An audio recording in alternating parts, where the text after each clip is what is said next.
Hello. हाँ जी, क्या हाल चाल है? Good evening to everyone. I am Navdeep Kaur and आज मैं जो क्लास में डिस्कस करने वाली हूँ, आज सैटरडे है, मैंने सोचा कि करियर गाइडेंस दे दी जाए। अच्छा, करियर गाइडेंस में आई की कमी हो गई है। Okay, good evening. थोड़ा सा बच्चों के लिए वेट कर लेते हैं। नव क्लासेस में आप सबका स्वागत है। और यस, अगर आपसे ने भी मुझसे कुछ पूछना है तो आप भी पूछ सकते हैं।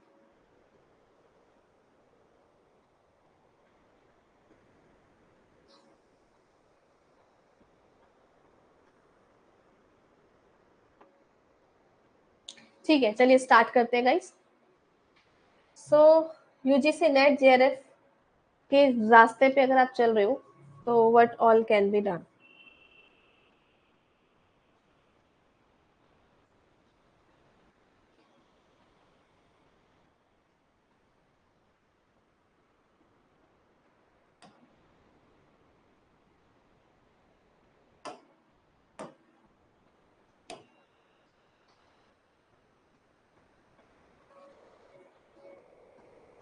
Good evening.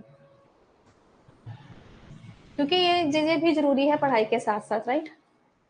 सो गाइस, आपको एक साथ बार बार बोलती हूँ मैं, यूजीसी नेट की प्रिपरेशन करनी ही है, ऑफ कोर्स जेआरएफ की भी। ठीक है, अब उसके साथ साथ आपको क्या करना है? अगर आपका ओनली नेट हो गया है तो घर पे ना बैठे, क्योंकि आपको जरूरी है कि आप कहीं ना कहीं अप्लाई भी करें। ठीक है, स्टार्ट स्मॉल एंड बिग। छोटे से भी जॉब शुरू करेंगे तो अच्छा हो सकता है। मेक श्योर कि आपको ऑफ कोर्स माइनस में कुछ ना जाए। ठीक है, हाँ जी। तो अप्लाई कीजिए फॉर जॉब्स, चाहे वो कॉलेजेस में हो, ठीक है, चाहे वो यूनिवर्सिटीज में हो, बिकॉज कॉलेजेस में थोड़ा हो सकता है आसानी से आपको जॉब मिल भी जाए। ठीक है, चाहे आप ही की खुद की यूनिवर्सिटी में हो, अपनी खुद की यूनिवर्सिटी जहाँ से आपने ग्रेजुएशन करी है, पोस्ट ग्रेजुएशन किया है, वहाँ के प्रोफेसर से बात करो। ठीक है, यस, एंड उनसे डिस्कस करो। एंड मतलब एक एक होता है इस लेवल पे, नेटवर्किंग का काम बहुत अच्छा रहता है।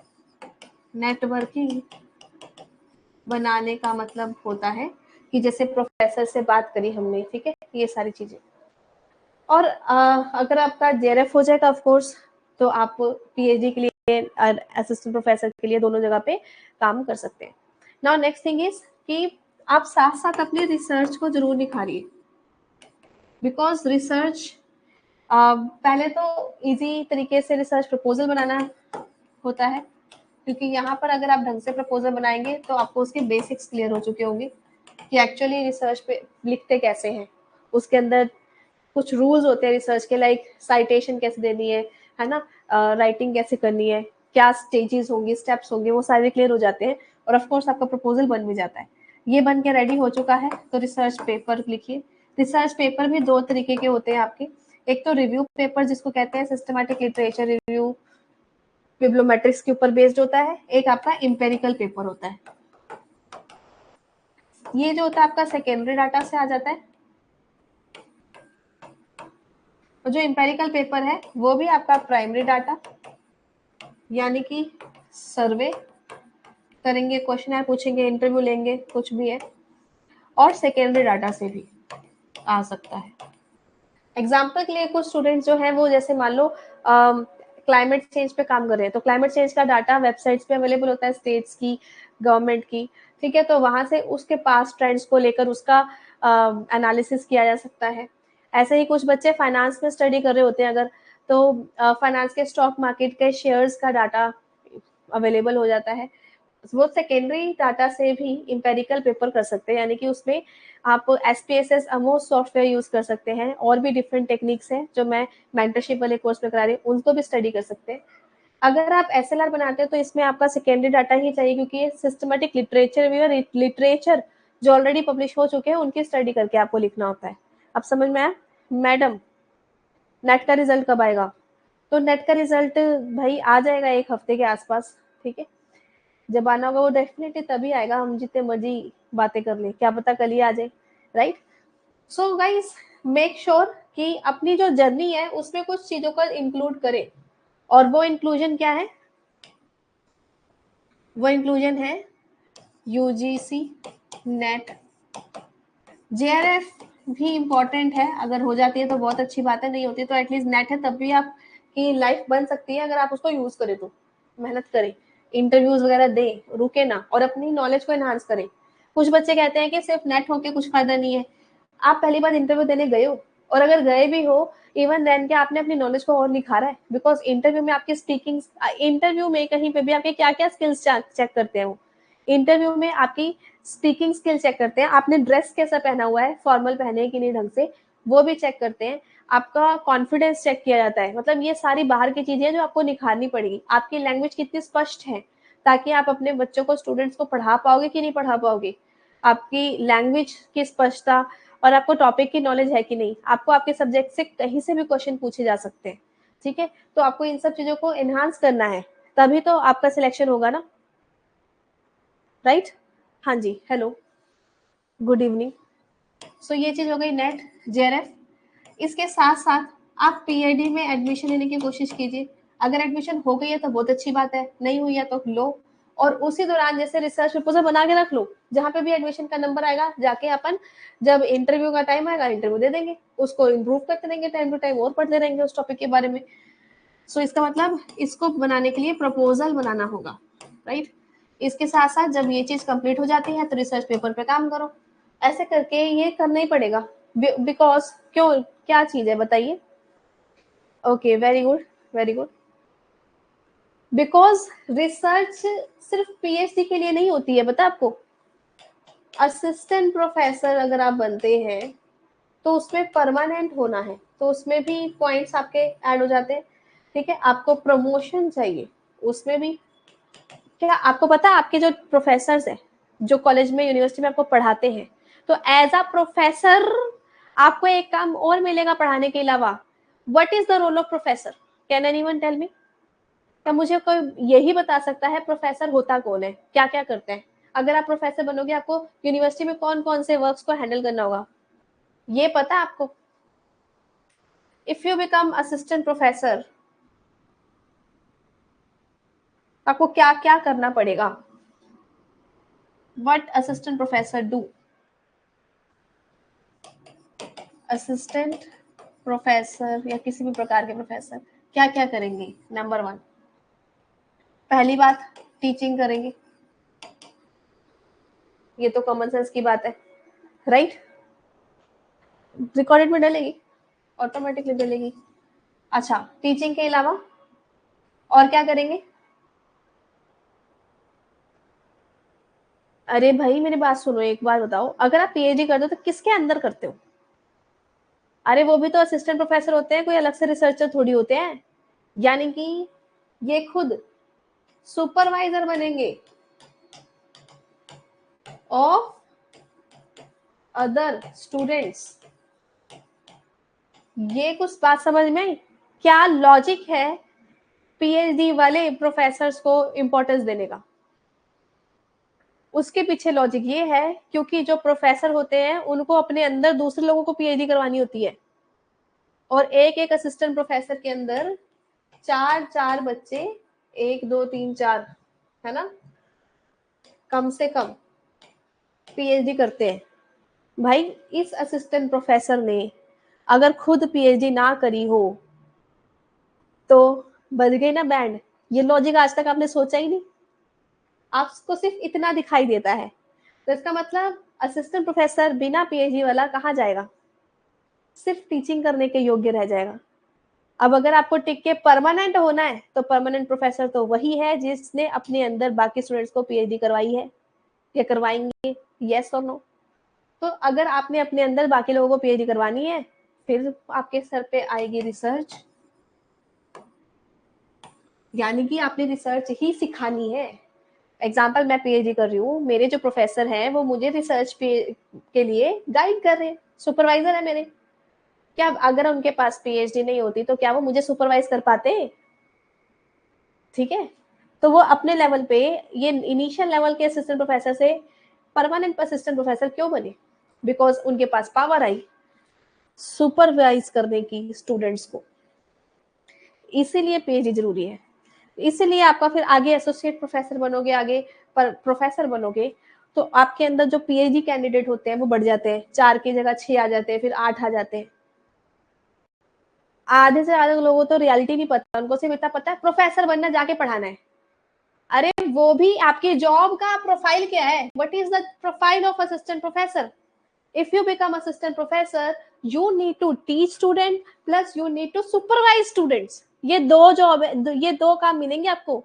और कोई काम है आपका?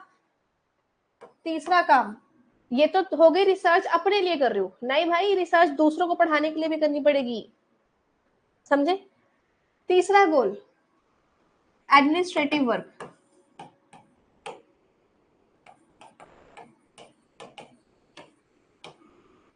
यानी कि आपको ऐसा भी काम करना पड़ेगा जिसमें आप एडमिनिस्ट्रेशन कर रहे हो। एडमिनिस्ट्रेशन मतलब जो स्टूडेंट्स को पढ़ाया उनके पेपर चेक करने, इसमें आ जाता है। उनके पेपर चेक करके पोर्टल पे मार्क्स चढ़ाने, इसमें आता है। यानी कि आपको कंप्यूटर भी आना चाहिए, आपको बेसिक टाइपिंग स्किल्स हो, ये सब चीजें भी आनी चाहिए। हालांकि आजकल एंड्रॉयड और आईफोन्स हैं आपके पास, तो अगर ये चलता है तो कंप्यूटर भी चली जाएगा, बट स्टिल आपको प्रबंधन का भी काम दिया जाएगा कि नहीं। और फिर अगर कोई चीज हो रही है जैसे कि फेस्टिवल्स है या फिर कोई और ऑर्गेनाइज करनी है चीजें, तो उसमें भी काम करने होते हैं। तो सभी स्टूडेंट्स सभी टीचर्स करते हैं, जैसे कि स्कूल्स में हो या कहीं और हो, राइट। तो आप में से किसको अभी तक रिसर्च की अहमियत नहीं पता थी और अब ज्यादा पता चली है? Because if you do not know how to research, you do not know the methodology, क्या ही गाइड करोगे आप? ठीक है, paper work, data maintenance, yes. तो ये चीजें आपके एडमिनिस्ट्रेटिव वर्क में आती हैं। मैं कहूँ इनको सिर्फ यही दिखता है, नेट क्लियर करके सीधा direct PhD, direct assistant professor के लिए कोई स्कोप नहीं है भाई। क्यों होगा स्कोप? जब उन्होंने परमानेंट जॉब में आपसे ये काम भी करवाना है, तो ये काम आपको खुद को नहीं आता होगा, तो आप कैसे करोगे दूसरों को सुपरवाइज? एक बार आंखें खोल के अपनी यूनिवर्सिटी के प्रोफेसर्स को देखो, जहां से भी आपने पढ़ाई करी है, देखोगे। और अगर आप देखोगे, मेरी बात सुन लो एक बार, फिर ये देखना कि क्या वो किसी और को मेंटर कर रहे हैं, और अगर मेंटर कर रहे हैं यानी कि this is part of job. अगर नहीं करे तो ऐसा पॉसिबल नहीं है, फिर वो परमानेंट नहीं है। अगर परमानेंट है तो भाई ये आपकी जॉब की प्रोफाइल है, 4 बच्चे मिलेंगे आपको आपके अंदर, आपके इस असिस्टेंट प्रोफेसर में। और अगर एसोसिएट बनोगे तो 6 मिलेंगे, पूरे प्रोफेसर बन जाओगे तो 8 मिलेंगे। और जितने स्टूडेंट्स को आप पीएचडी कराते हैं उतने के हिसाब से इन प्रोफेसर्स की भी सैलरी बढ़ती है, इन प्रोफेसर्स का भी प्रमोशन होता है। तो भाई अगर तुम्हें अपना प्रमोशन चाहिए, अपनी सैलरी बढ़ानी, तो तुम्हें भी ये सब करना पड़ेगा, ठीक है। तो ये है काम, पीएचडी गाइड रिसर्च पेपर बनाना सिखाते हैं, पीएचडी गाइड रिसर्च पेपर बनाना सिखाते हैं, प्लस थीसिस क्रिएट करवाते हैं। और हालांकि हो सकता है क्योंकि उनके पास टीचिंग लोड वगैरह सबसे ज्यादा हो, तो वो पूरा पूरा पेपर नहीं सिखाते, वो भी आपको यही करते हैं जाके वर्कशॉप्स अटेंड कर लो। मैं सिर्फ हम वो क्या करते हैं, वो आपको टाइटल डिसाइड करके दे देंगे। आप वो भी हो सकता है आपको खुद ही करना पड़ेगा, तो university person to person depend करता है। आपको बता देंगे हाँ ये कर लो, ये ठीक है, ये गलत है, लेकिन उसके मेथोडोलॉजी उसको आपको कहीं से सीखने को ही बोलेंगे। और अगर आपको सीखना है तो ना क्लासेस पे मैं भी पढ़ाती हूँ आपको रिसर्च मेंटरशिप कोर्स में। अभी इस वक्त प्रपोजल भी सिखा रही हूँ, रिसर्च पेपर भी सिखा रही हूँ। हर तरीके का research mentorship course full fledge course है, जिसमें MOS, SPSS, secondary data, primary data और भी डिफरेंट सीक्रेट मेथोडोलॉजीज हैं, वो मैं वहीं पे बताऊंगी, ठीक है, जो आजकल चल रही है। सो ये सारी चीजें मैं भी सिखाती हूँ, आप भी सीख सकते हैं मेरे से भी। तो कहीं से सब सीखनी पड़ेगी। मैं भी खुद अपने आप से तो आती नहीं, हमने भी सीखी है, और हमारे गाइड भी हमें गाइड करते हैं। एक्चुअली जो वर्क करना होता है वो हमें खुद ही करना होता है, और उसके लिए हमने भी वर्कशॉप अटेंड करिए, सीखा है, सिंपल। बात होती है कि हम जिससे सीख रहे हैं उनकी बात पूरी समझ में आएगी नहीं। अगर आपको मेरा टीचिंग तरीका अच्छा लगता है तो आप सीखिए, आइए। पीएचडी के गाइड कौन हो सकते हैं, मीन्स कितना एक्सपीरियंस होना चाहिए? Permanent assistant professor. अब परमानेंट असिस्टेंट प्रोफेसर तो तभी बनेगा जब खुद का पीएचडी क्लियर होगा, ये एक्सपीरियंस होना चाहिए। और खुद का पीएचडी क्लियर होगा, प्लस आप पढ़ा रहे हो, तो अपने आप धीरे धीरे बनते हैं एक्सपीरियंस से परमानेंट। एंट्री लेवल पे आप सिर्फ एडहॉक में रह जाते हैं 6-6 महीने के धक्के खाने के लिए। हर 6 महीने बाद तक तलवार लटकती है कि दोबारा इंटरव्यू देना है, सिलेक्शन होगा कि नहीं होगा, कि घर पे बैठेंगे। सो इसलिए परमानेंट बनना पड़ता है। कैसे बनते हैं? अपने एक्सपीरियंस से, अपने पीएचडी से। तो कभी ना कभी तो करनी पड़ेगी अगर आप इस लाइन में आ रहे हो तो। ये बेवकूफों वाली बातें मत किया करो जगह जगह जाकर, नहीं डायरेक्ट नेट कर दो, ये कर दो, वो कर दो। अबे यही लॉन्ग टर्म चीज है, करना ही पड़ेगा। हाँ, चाहे आराम से बाद में करो, चाहे साथ साथ करो। Any benefit if before joining PhD we have spend time school teaching? इसका डायरेक्ट बेनिफिट नहीं है, हाँ, बल्कि सिर्फ इंटरव्यू में उनको पता चल जाएगा कि हाँ इसको टीचिंग आती है। अभी इस वक्त राइट नाउ एपीआई स्कोर में ऐसे कोई अमेंडमेंट्स नहीं हुई है। और आपको पता है इंडिया की 11 स्टेट्स ने, 11 स्टेट्स ने जो ये नया रेगुलेशन लेके आए थे यूजीसी वाले, इसको चैलेंज कर दिया है और कोर्ट में चैलेंज कर दिया है। तो वो जरूरी नहीं है कि आए, इसमें वो चेंजेस करवाएंगे। क्योंकि इतना आसान बनाना, बच्चों का खेल कर रहे हो क्या यार तुम? आगे का ये सब क्या हुआ? कोई नहीं मानने वाला। क्योंकि वो सेंट्रल लेवल पे गवर्नमेंट बोल देगी ऐसे कर सकते हो, लेकिन स्टेट लेवल्स पे, जो यूनिवर्सिटीज लेवल पे, वो माने ना माने उनके पास ऑप्शन होगा। और ऑफ कोर्स कोई भी यूनिवर्सिटी अपना स्टैंडर्ड डाउन नहीं करेगी। अच्छा, दूसरी न्यूज पढ़ी आपने? 3 यूनिवर्सिटी तो पक्का रद्द हो गई थी, याद है? उनको पीएचडी मैंने बताई थी जो आपको, उनके अंदर पीएचडी करना अब अलाउड ही नहीं है, वैलिड ही नहीं है, वो प्राइवेट यूनिवर्सिटीज। नई न्यूज सुनो, 32 यूनिवर्सिटीज फेक यूनिवर्सिटीज करार कर दी गई है। और वो इसलिए क्योंकि वो स्टैंडर्ड्स नहीं मेंटेन कर रहे थे। इसका मतलब अगर यूनिवर्सिटी स्टैंडर्ड गिराएगी, उसको फेक कह देंगे, उसको कह देंगे ये तो आज के बाद पीएचडी नहीं करा सकती। और अगर स्टैंडर्ड मेंटेन करे तो भाई वो ये सब कुछ चाहेगी। तो कोई भी यूनिवर्सिटी अपना स्टैंडर्ड नहीं गिराएगी ताकि उसको बंद ना होना पड़ जाए। और एक्चुअली अब यूजीसी बंद भी कर रही है। बेवकूफ बनाया जा रहा है ये कि तुम्हारे पास ये जो रेगुलेशंस है ये हम कम कर देते हैं, चलो ठीक है जी। वहां से अभी की रिसेंट इस 2025 की न्यूज है कि तुम्हें फेक फेक बोल दिया गया है। आपके अंदर पीएचडी जितने बच्चों ने किया बेकार, जितने करेंगे वो बेकार, आ गया 5 साल तक ये नहीं करवा सकते। तो यूनिवर्सिटी खुद नहीं चाहेगी अपने स्टैंडर्ड्स गिराना। आप समझ रहे हो? ये हल्की वाली बातें तो बेवकूफ बनाने की बातें हैं। एक्चुअली अपने स्टैंडर्ड्स अगर इंप्रूव करने हैं तो वही फैकल्टी वहां पर आएंगे, वही डोमेन में आएंगे जिनको एक्सपीरियंस है, जो एक्चुअली खुद जानते हैं। ठीक है? तो हम पीएचडी में फर्स्ट गाइड सिलेक्ट करने चाहिए क्या? एज पर अपने इंटरेस्ट टॉपिक। देखो ये ना डिपेंड करता है कि आप किस यूनिवर्सिटी में जा रहे हो और उस यूनिवर्सिटी में किस सब्जेक्ट की सीट्स हैं।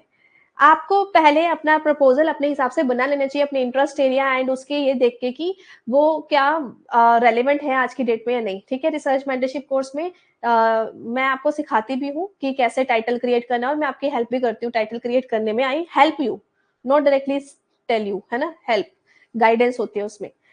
लेकिन उसके बाद हम अपना एक प्रपोजल अपने हिसाब से तैयार कर ले। अब एक बार प्रपोजल जब हमारा बन गया तो हमें बनाना आ गया। नेक्स्ट टाइम इसका मतलब दूसरी तीसरी बार जब बनाना होगा आप अपने आप भी बना सकते हैं। तो अब जहां पे आप अप्लाई कर रहे हैं, देखिए कि वहां पर बताया गया है कि इस सब्जेक्ट में ही उनके पास पीएचडी की वैकेंसी है, इस एरिया में ही है। जैसे मार्केटिंग, फाइनेंस या फिर कोई और सब्जेक्ट में भी उसके अंदर के लिखे होते हैं। तो आप अपना टॉपिक अगर किसी और चीज में भी है तो वो चेंज करके नया बना सकते हैं। और अगर वैकेंसी में लिखा ही नहीं हुआ या फिर उस चीज की वैकेंसी है जिस एरिया में आपने बनाया है, फिर तो आपने जो बना लिया वो चला सकते हैं। इसलिए अपने एंड पे पहले रेडी कर लें जब तक आपने एडमिशन नहीं लिया है या कहीं के फॉर्म नहीं आया। तो फॉर्म आए हैं तो फॉर्म के अकॉर्डिंग भी अपने आप को चेंज करा जा सकता है। और you have to be open enough, इसलिए आपको ओपन होना चाहिए। पीएचडी करने के लिए क्या क्राइटेरिया देखना चाहिए यूनिवर्सिटी में जब अप्लाई करें? सीधी सी बात, गवर्नमेंट यूनिवर्सिटी में जाओ, बाकी यूनिवर्सिटी के ऊपर तलवारी लटक रही है। 3 यूनिवर्सिटी पहले हटा दी, 32 यूनिवर्सिटीज को अब फेक बोल दिया गया है। ये सब प्राइवेट है। आपको ये देखना चाहिए इन सब में से आप कहीं पे भी करोगे आप सेफ हो और आपके मान्य होगी, पॉइंट्स पूरे सेम ही मिले चाहे आप जहां से मर्जी करो। Central university, IIT, IIMs, NIT, triple IT, ये सब इंस्टीट्यूट ऑफ नेशनल इंपॉर्टेंस में जो आते हैं। और स्टेट यूनिवर्सिटी, इंस्टीट्यूट ऑफ एमिनेस में जो प्राइवेट यूनिवर्सिटीज आ रही है आप उन पे जा सकते हो, क्योंकि उसमें सिर्फ 10 ही प्राइवेट यूनिवर्सिटी है जो गवर्नमेंट के इंस्टीट्यूट ऑफ एमिनेस में आ रही है, वो वाली। डीम्ड टू यूनिवर्सिटी, चाहे प्राइवेट हो चाहे पब्लिक हो। तो ये सारी यूनिवर्सिटीज आपकी बेस्ट है जो एक्चुअली यूजीसी के नॉर्म्स को प्रॉपर फॉलो करती है। उसके अलावा अगर कोई प्राइवेट यूनिवर्सिटी है, आई सुजेस्ट कि भाई प्राइवेट यूनिवर्सिटी वाले पैसे फीस भी बहुत ज्यादा लेते हैं और ऊपर से पता नहीं कब वो रद्द कर दे, मतलब क्या उनके साथ हो जाए और हमारा नुकसान हो जाए। इसलिए you should go with the flow. And मेरे जो स्टूडेंट्स हैं उनके IITs IIMs में, सेंट्रल यूनिवर्सिटीज में एडमिशन भी हुए हैं। आप नव क्लासेस ऐप में रिसर्च PhD वाले टैब में जाना, वहां पर रिसर्च मेंटरशिप कोर्स में जाना, उसमें आपको एक फोल्डर दिखेगा स्टूडेंट्स टेस्टिमोनी, देख लेना अपने आप ही। इस 2025 से जनवरी से जितने बच्चों का अब सिलेक्शन हो रहा है मैं उसमें डालती जा रही हूँ। उससे पुराने वाले भी और भी बहुत सारे सिलेक्शन हो चुके हैं, वो मैंने ऐड नहीं किए, मैंने अब से ऐड करने शुरू किए। तो उसका मतलब आपका अभी का इतना अच्छा रिस्पॉन्स है, तो ओवरऑल मेरा नव क्लासेस का कितना अच्छा रिस्पॉन्स रहा होगा। ठीक है, पंजाब यूनिवर्सिटी, हाँ ये सही है, बढ़िया है। ओके, स्टेट PSC वाली वैकेंसी नेट के बाद लेना सही है, PhD के बाद अगर वैकेंसी आ रही है तुम्हारी। ठीक है, कौन सी पब्लिक सर्विस कमीशन में जो असिस्टेंट प्रोफेसर की है वो तो होएगी नेट के बाद ना। ठीक है, अगर आपके पास नेट है कम से कम तभी तो आप कर सकते हो, और उसमें सिलेक्शन हो रहा है तो करो, मना कौन कर रहा है। अब देखो, आप इस लाइन को समझो, ये आपकी लाइन है। ठीक है, ये आपकी लाइन है, इसमें असिस्टेंट प्रोफेसर भी जोड़ो। आपको इनमें से जो पहले, आप एक्चुअली इस वक्त सबके लिए ट्राई करो, सबके लिए फॉलो करो, सबको साथ करो, यानी कि सेम टाइम पे UGC net JRF PhD paper निकालना, असिस्टेंट प्रोफेसर की जॉब। अब जो मिल जाए उसको बटोर लो, यानी कि आपको जॉब मिल गई, बढ़िया है, जॉब ले लो। आपका रिसर्च पेपर लिखा गया है, इसके पॉइंट तो ऐड हो गए, ये बटोर लो। आपका हो सकता है आपकी लाइफ में ओनली नेट और असिस्टेंट प्रोफेसर की जॉब पहले हो जाए, कॉम्बिनेशन कुछ भी हो सकते हैं, पहले या बाद में, हर एक की लाइफ में ऊपर नीचे हो जाता है। हो सकता है JRF पहले हो गया लेकिन PhD नहीं करी, असिस्टेंट प्रोफेसर पहले लग गए। हो सकता है आपने नेट के बाद PhD कर ली, या ओनली PhD के बाद PhD कर ली, नेट की तैयारी अब कर रहे हो। और हो सकता है कि आपने पेपर पहले निकाल लिए, कुछ भी नहीं किया, सिर्फ पोस्ट ग्रेजुएशन अगर आपने करी है या कर रहे हो तब भी आप रिसर्च पेपर लिख के पब्लिश करवा सकते हो। ठीक है, तो इसमें से जो भी आपको मिल रहा है, जो पहले मिल रहा है, इसका कोई ऑर्डर नहीं है पहले बाद में। अब मेरा सेंस समझ में आ रहा है आपको? इसमें ऐसा कोई प्रॉब्लम नहीं है कि पहले ये करूं कि ये करूं कि ये करूं कि ये करूं। You can do anything in any order, that will be enough. पहले ये लिख लो, नेट बाद में होता रहेगा, पहले वो कर लो, असिस्टेंट प्रोफेसर बन जाओ, वट एवर इज ओके। क्योंकि तुम्हारे पास एज लिमिट भी है, और ऑफ कोर्स लाइफ में कामयाब होके कुछ करना भी तो है। तुम कहोगे पहले मैं ये कर लूं, बाद में ये करूंगा, फिर बाद में ये करूंगा, इसके लिए टाइम नहीं है, टाइम वेस्टिंग है। ठीक है, वो रिसर्च मेंटरशिप वाले कोर्स में मैं सिखाती हूँ। हाँ जी, so some university have both objective and subjective question in entrance exam. There any course in app learning effective way skill in exam of universities? PhD entrance exam के लिए नव क्लासेस ऐप में रिसर्च PhD वाले tab में जाओ, उसमें research methodology and research ethic का course है जो आपका 1 ईयर का वैलिड है। वो PhD में एंटर करने से पहले आपका एंट्रेंस एग्जाम की तैयारी भी हो जाएगी उससे, और अगर PhD में एडमिशन हो जाता है तो कोर्स वर्क में जो कंपलसरी पेपर होते हैं रिसर्च मैथोडोलॉजी रिसर्च एथिक्स, उसके भी काम आ जाएगा। तो देयर इज द कोर्स। ठीक है जी, यही मैं कह रही हूँ कि जो मिले वो लपक ले है। हाँ, तो अपने आप एड ऑन होता रहेगा। ठीक है, ये सबसे ज्यादा इंपॉर्टेंट पॉइंट है। और कुछ? ठीक है, चलो चलो गाइस, आज की डेट में मैंने आपको ये समझाया कि teaching is just part of assistant professor, उसके साथ साथ research is the life of assistant professor. अब असिस्टेंट प्रोफेसर में अगर आपको इसके आगे बढ़ना है तो आपकी जिंदगी में एक ही चीज लिख दी जाएगी, रिसर्च। पढ़ा तो भाई हम लेंगे ही, क्यों? क्योंकि उन्हीं बच्चों को पढ़ाना है, अंडर ग्रेजुएट पोस्ट ग्रेजुएशन, और जो पढ़ा रहे होंगे वही सब्जेक्ट बार बार पढ़ाने हैं, तो एक बार बन गया तो चलो पढ़ाना ही है। उसके अलावा बाकी के टाइम पे एक प्रोफेसर खुद रिसर्च लिख रहा होता है, रिसर्च करवा रहा होता है, यही काम है, ये आपकी जिंदगी है।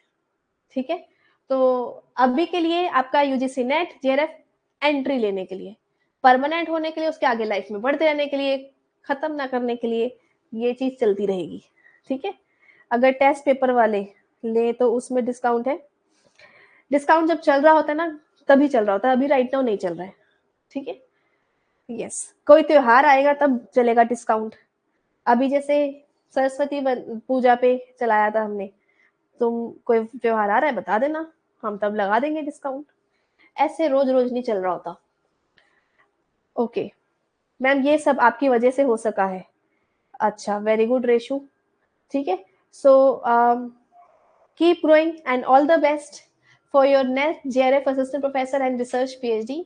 मेरा फर्ज बनता है कि आपको गाइड करना, और आप मेरे को मैंने बताया, और आई होप कि आपकी आंखें अभी खुली होंगी। जो हम अपनी आइज को घोड़े की तरह बंद करके बैठे थे कि बस मुझे सिर्फ इधर ध्यान देना है, वो है इंपॉर्टेंट पॉइंट। उसके साथ ये सारी चीजें हो सकता है आपको आगे किसी ने नहीं बताई, लेकिन मैंने बता दी है। एंड कीप ग्रोइंग, इनको ध्यान में रखें। ठीक है, इग्नू में रेगुलर पीएचडी होती है और पार्ट टाइम भी होती है, तो जिसमें भी आपका एडमिशन हो उस हिसाब से आप दे सकते हैं, या फिर जिसकी उनके पास सीट्स है। ठीक है, अभी जैसे मेरी एक स्टूडेंट थी, उन्होंने उससे पूछा कि बताओ क्या आप रेगुलर यूनिवर्सिटी आ सकते हो। अब वो आ सकते हैं, उनके पास रेगुलर वाली सीट है, तो ठीक है। अगर नहीं पार्ट टाइम ही आ सकते हैं, तो फिर उनके पास तो रेगुलर वाली सीट है, पार्ट टाइम वाली नहीं है, तो फिर नहीं हो पाएगा। अगर पार्ट टाइम वाली सीट होती तो पार्ट टाइम में हो सकता था। ठीक है, इन एनी केस हर एक प्रकार की यूनिवर्सिटी में कोर्स वर्क तो आपको रेगुलर करना ही होता है, उसके बाद आप उसको पार्ट टाइम मोड पे ले जाते हैं। लेकिन उस यूनिवर्सिटी में अगर उसकी सीट है तभी ये पॉसिबल है, नहीं है तो नहीं।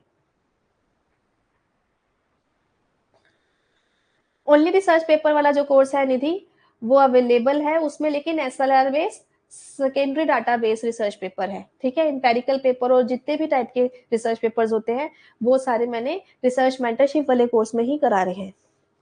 ठीक है, और अगर कोई और क्वारी है तो आप इस नंबर पे कांटेक्ट करके भी पूछ सकते हैं।